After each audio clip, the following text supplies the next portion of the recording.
Private schools में आपके बच्चे भी पढ़ते हैं, तो इस खबर को सुने, ज्यादा से ज्यादा शेयर करें। आपसे अगर पैसे वसूले जाते हैं, कभी एनुअल चार्जेस के नाम पे, कभी डेवलपमेंट चार्जेस के नाम पे, तो आप भी उनके खिलाफ जो है वो कंप्लेंट कर सकते हैं और उसके बाद उनके खिलाफ जो है वो सख्त से सख्त कार्रवाई जो है वो की जा सकती है। एक सर्कुलर जारी किया गया है, जिस सर्कुलर में क्लियर कट एडमिनिस्ट्रेशन की जानिब से ये डायरेक्शंस दी गई है कि कोई भी स्कूल एनुअल चार्जेस या डेवलपमेंट चार्जेस पे पैसा वसूल नहीं कर सकता। अगर उनका कोई भी फीस स्ट्रक्चर है तो उसे नोटिस बोर्ड पर इशू करना होगा और एज पर जो नोटिस बोर्ड इशू पे जो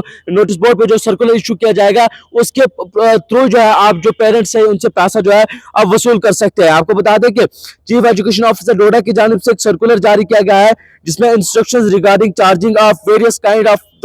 fees by the private schools. इसमें कुछ स्कूल्स की जो है वो कंप्लेंट आई है, प्राइवेट स्कूल्स की, डिफरेंट स्कूल्स की, जिसमें वो कभी फीस जो है वो ले रहे हैं, कभी name of the annual charges, development charges etcetera, और ये वायलेट कर रहे हैं, गवर्नमेंट ऑर्डर को वायलेट कर रहे हैं। जिस ऑर्डर का वायलेट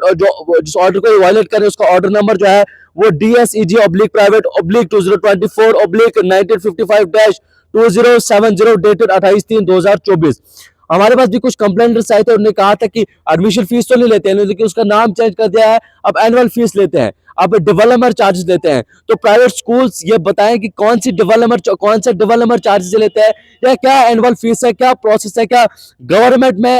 ने कोई इनके लिए कोई ऐसा खाता रखा है कि आप एनुअल के नाम पे चार्जेस ले सकते हैं या आप डेवलपमेंट के नाम पे चार्जेस ले सकते हैं। तो इसमें क्लियर कट जो है सभी हेड एंड मैनेजमेंट्स को जो है डायरेक्शन दी गई है कि वो किसी के भी नाम पे जो है या एनुअल फीस या जो डेवलपमेंट चार्जेस है किसी के नाम पे भी जो है अब ये पैसा वसूल नहीं कर सकते। साथ साथ स्कूल्स को जो है ये डायरेक्शंस दी गई है जो अप्रूव्ड है फी फिक्सेशन एंड रेगुलेशन कमेटी की जानिब से जो फी फिक्स की गई है उसके मुताबिक ही जो है वो पैसा जो है वो ले सकते हैं, चाहे वो जो भी चार्जेस रखे गए हो, जो फी फिक्सेशन एंड रेगुलेशन कमेटी की जानिब से जो चार्जेस फिक्स किए गए हैं वही जो है वो चार्जेस ले सकते हैं। साथ साथ स्कूल मैनेजमेंट को ये डायरेक्शंस दी गई है कि display the break of annual fees on their school notice board of the information of general public oblique parents oblique guardians of the students. इनको क्लियर कट डायरेक्शन दी गई है कि स्कूल मैनेजमेंट को चाहिए कि वो डिस्प्ले जो है वो ब्रेकअप जो है वो डिस्प्ले पे जो है ये सारी चीजें जो भी एनुअल फीस है जो कुछ भी है उस पर आप डिस्प्ले पे जो है नोटिस बोर्ड आपका है उस पर आप लगाए ताकि पेरेंट्स गाइडेंस जो भी है वो उसको जो है वो देख सके और उसके मुताबिक जो है वो फीस भी दे। साथ साथ ये भी कहा गया है कि अगर कोई भी गवर्नमेंट ऑर्डर को या जो नॉर्म्स है इंस्ट्रक्शन है उसको अगर कोई भी वायलेट करता है तो उसके खिलाफ जो है वो सेक्शन 27 के तहत जो है प्रोविजन के तहत उसके खिलाफ जो है वो कार्रवाई की जाएगी और साथ साथ उसे रेकमेंड जो है वो किया जाएगा डिसएफिलिएशन, क्योंकि इनको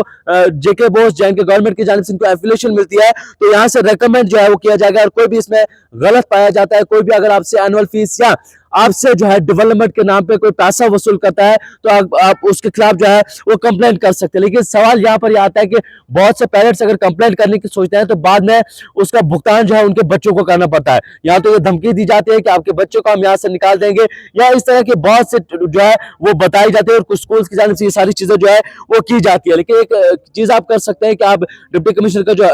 जो खास तौर पर जो डिप्टी कमिश्नर डोडा की जानिब से एक हेल्पलाइन नंबर जो है वो दिया गया है, आप उस पर डायरेक्टली जो है वो कंप्लेंट जो है वो कर सकते हैं, आप बता सकते हैं या आपके पास कोई स्क्रीनशॉट है या जो किसके नाम पे आपको पैसा लिया है आप कंप्लेंट कर सकते हैं। उस स्कूल प्राइवेट स्कूल के खिलाफ जो है वो कानूनन कार्रवाई जो है वो की जाएगी और जो भी गवर्नमेंट की जानिब से सर्कुलर या फी फिक्सेशन रेगुलेशन कमेटी की जानिब से जो फिक्स की गई है, जो उनके रेट्स फिक्स किए गए हैं उसके मुताबिक अगर आपसे पैसा नहीं लिया जाता है तो प्राइवेट स्कूल के खिलाफ जो है वो कार्रवाई हो सकती है। सिर्फ आप कंप्लेंट करें, आप जो है वो ऑनलाइन भी आप कंप्लेंट कर सकते हैं, आप उन स्कूल के खिलाफ कंप्लेंट करें, मेंशन करें कि आपको कितना पैसा लिया गया और किस नाम पे आपसे पैसा लिया गया, उनके खिलाफ जो है वो कार्रवाई की जाएगी।